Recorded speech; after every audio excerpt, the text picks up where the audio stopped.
This is a Sports Catastrophe production. Hey there, ho there. It's Jeff Cutter W. Welcome to another Sports Catastrophe birthday boy. And unfortunately, it's a boy this time. The past 2 days have been women, but unfortunately, I couldn't find anyone. So, we're going. So, we will depend on this guy, Andy Reid, who before winning the Super Bowl in 2020 basically was known as probably the best coach to have playoff chokery, other than Marty Schottenheimer. But anyway, Andy Reid is now 63 years old. Surprised he's only 63. I thought he was like in his 70s. But anyway, he's still the coach of Kansas City. He was the head coach of Philly from 99 to 2012, which was amazing. 13 years in the same position. And he was even the executive vice president of football operations, making him the GM in the 2000s. He had his coaching career as an offensive assistant for the Packers from 92 to 98, which was weird offensively. I thought Andy Reid would be a defensive guy, but anyway, offensively, and he won Super Bowl title with them in Super Bowl 31. Reid's tenure in Green Bay made sure that the Eagles got him as head coach. He led the Eagles to 9 playoff runs, 6 division titles, 5 NFC championships games, and a partridge in a pear tree. One Super Bowl appearance. But anyway, Philly was declining, so he left the team in 2012. And Kansas City jumped on him, saying, we want him to be it. And he revitalized the struggling franchise, who had an 8-game playoff losing streak that had stood since 93. The last time Kansas City won a playoff game before it was a rival was that famous game that they took care of Houston, sending the Houston Oilers spiraling so much so that they moved to Tennessee and became the Titans. In its 8 seasons with Kansas City, led the Chiefs to 7 postseasons, 5 division titles, 3 AFC title games, 2 Super Bowl appearances, and a partridge in a pear tree. Wrong. No, Super Bowl title, of course. And the franchise's first in 50 years. So anyway, Andy Reid wasn't much of a player. He was an offensive tackle for BYU from 78 to 80. He actually was on the same BYU team as Jim McMahon and was part of that 1980 game in which, in the Holiday Bowl, that BYU came back from out of nowhere to take down SMU. So anyway, after graduating from BYU in 81, he was a grad assistant on the football coaching team. And he decided to spend many of his years as an offensive line coach with 4 colleges. Reid was hired as assistant coach by the Packers in 92, the same year Brett Favre was a member of the team. He became the assistant offensive line and tight ends coach in 95, where he helped the 96 team win the Super Bowl over the Pats. Reid was actually the Packers quarterbacks coach in 97, so basically he had to deal with Brett Favre and whoever he was backing up. And he replaced Marty Mornhinweg, who was basically wanted to be the offensive coordinator in San Francisco. Mariucci wanted Andy Reid to be the offensive coordinator in San Francisco, but Holmgren said, no, you can have Mornhinweg.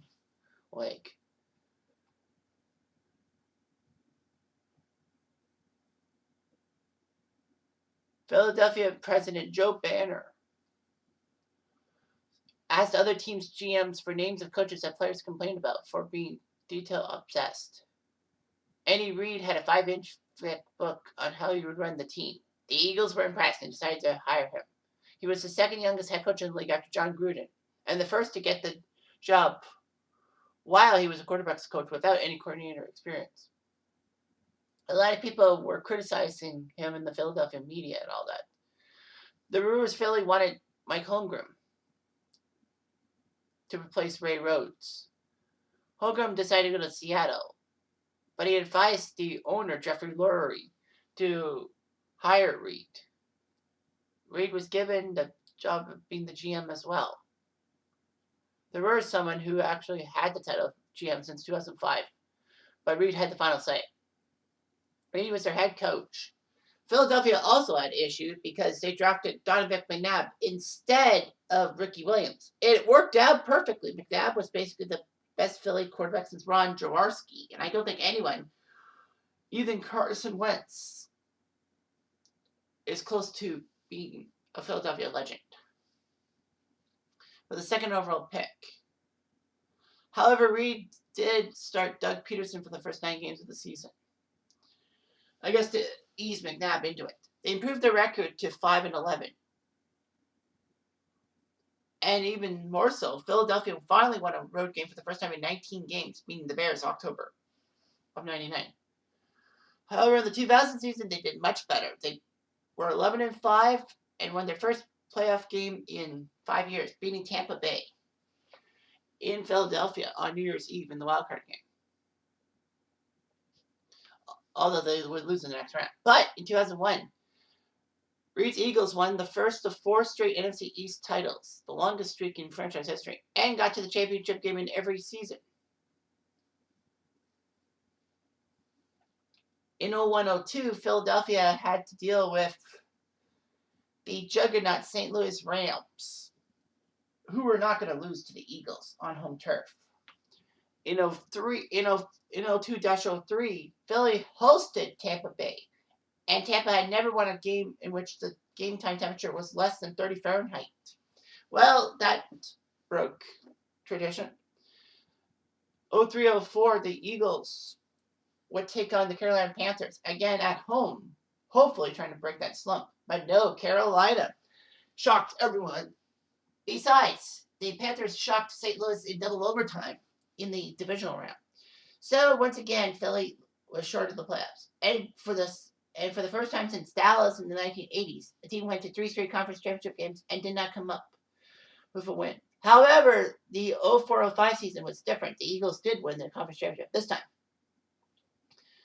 Of note, the 2003 Eagles actually, National 4, qualified for postseason play after opening the season with 2 losses, both at home, and was the first NFL team ever to reach the conference title round after being shut out at home on opening day. Wow, did not know that.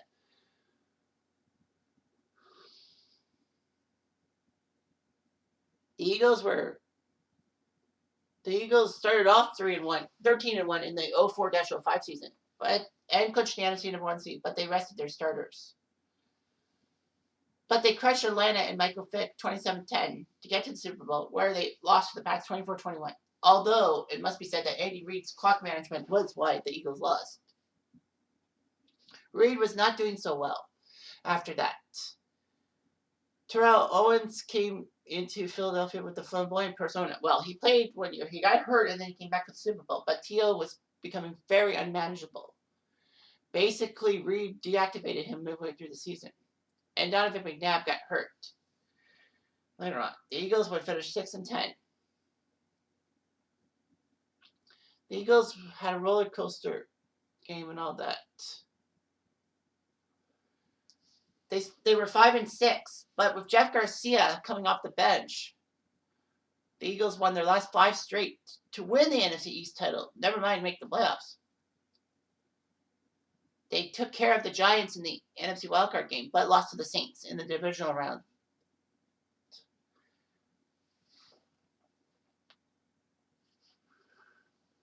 Reid was 9-6-1 in the 2008-09 season, and they managed to knock off the New York Giants in the divisional round, sending the Eagles to a 5th NFC title game in Arizona. And I thought for sure that Philly was going to win because Arizona were choke artists.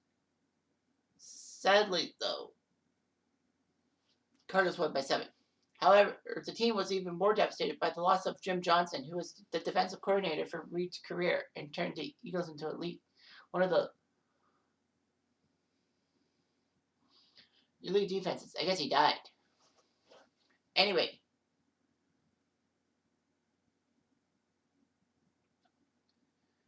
Reid was at the helm in 2010 when Michael Vick came back into the league after his jail sentence for dogfighting.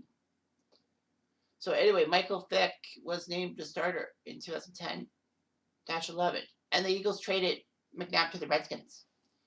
Reid led the Eagles to a 10-6 record in the regular season, make the playoffs, but they lost to the Packers. In 2012, the Eagles were 4-12. Basically, Reid knew his time had come. He was dead meat. Chip Kelly became the new head coach, and that went well. Reid is probably the best Eagles coach of all time and all that. There were teams that wanted Andy Reid, but January 4th, 2013, Kansas City got him. All that. And he did fantastic. On opening day, they beat Jacksonville by 26 points.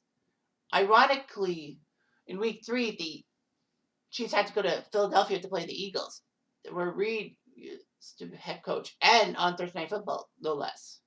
The crowd gave him a standing ovation. There was no hostility towards him, and the Chiefs won the game.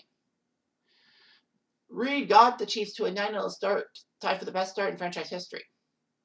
And they got to the wildcard game. Unfortunately, though, Andy Reid's playoff blunders started to come to light, especially after having a 28-point lead in the third quarter and collapsing to the Indy Colts 45-44.